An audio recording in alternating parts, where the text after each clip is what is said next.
क्या कह रहा है, पढ़ो। Prove that tangents draw at the end of a diameter of a circle are parallel. ये कह रहा है कि प्रूव करना है तुम्हें कि कोई डायमीटर है, उसके एंड्स पे क्या खींची गई है, दो टेंजेंट खींची गई है, वो दोनों की दोनों कैसी होनी चाहिए, पैरेलल हो। ये कह रहा है वो। अब देखो समझो, वो कह रहा है कि सिद्ध कीजिए कि वृत्त के व्यास के अंत बिंदुओं पर, वृत्त का जो व्यास है, जैसे कि ये है, ये क्या है बेटा, सर्कल है, वृत्त है, क्या है ये, वृत्त। देखो ये क्या है बेटा, एक वृत्त है, ठीक है। अब वृत्त का ये क्या हो गया, ये क्या हो गया, व्यास। व्यास क्या होता है, त्रिज्या का कैसा होता है, डबल होता है कि नहीं होता, व्यास त्रिज्या का दुगना होता है, यानी कि डायमीटर रेडियस का कैसा होता है, डबल होता है। तो देखना यहाँ पे तो दो क्या खींची गई है, टेंजेंट खींची गई है। क्या खींची गई है, टेंजेंट, यानी कि स्पर्श रेखाएं खींची गई हैं। क्या ये दोनों की दोनों स्पर्श रेखाएं।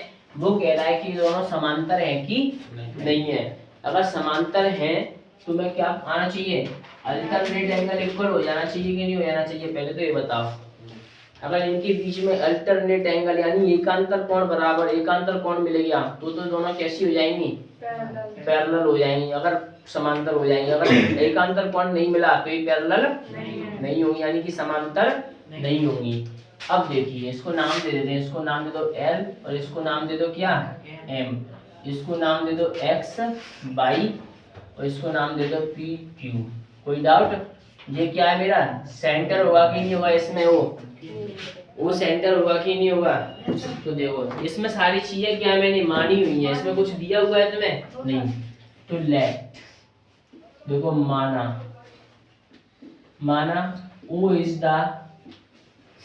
O is the center of the circle, O is the center of the circle,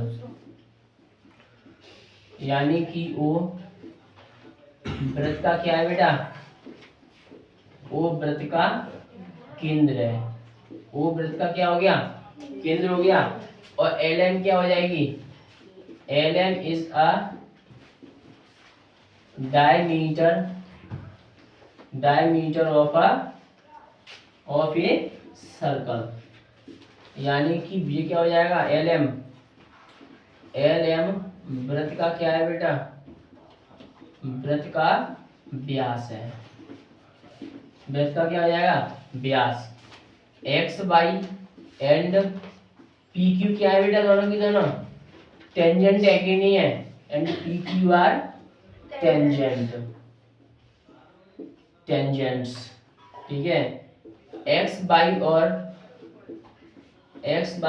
PQ क्या है, दो स्पर्श रेखाएं। क्या है बेटा, स्पर्श रेखाएं हैं।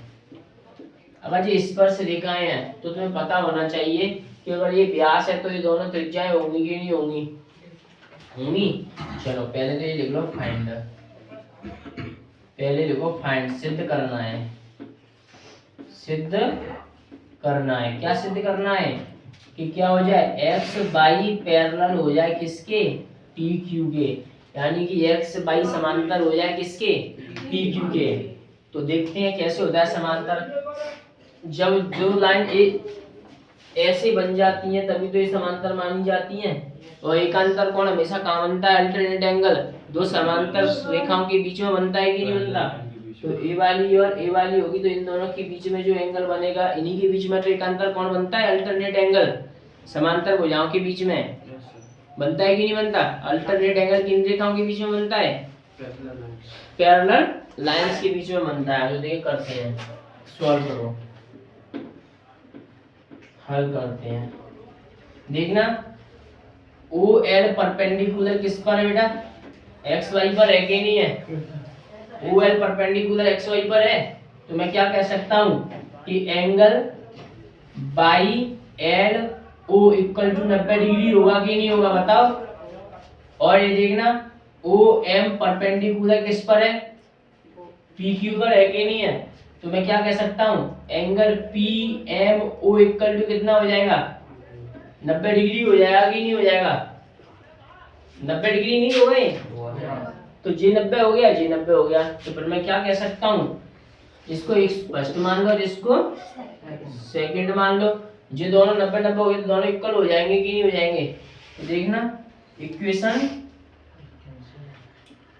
इक्वेशन फर्स्ट एंड सेकंड से, sorry from equation first and second, देखना समीकरण 1 व 2 से, समीकरण 1 व 2 से ये दोनों इक्वल हो गए तो angle by L O equal to किसकी हो जाएगा? एंगल पी एम ओ की हो जाएगा कि नहीं हो जाएगा? Angle by L O equal to angle P M O की हो जाएगा कि नहीं हो जाएगा? हो जाएगा। कौन से एंगल बोल सकते हैं? Alternate angle. कौन से एंगल हो गए? अल्टरनेट एंगल, यानी कि एकांतर कोण। नहीं आया समझ में? एकांतर कोण हो गया है। एकांतर कोण हो गया तो मैं क्या कह सकता हूँ फिर? एक्स बाई पैरेलल हो जाएगा किसके बेटा? पी क्यू के। नोट कर लो इसको। नहीं आया समझ में?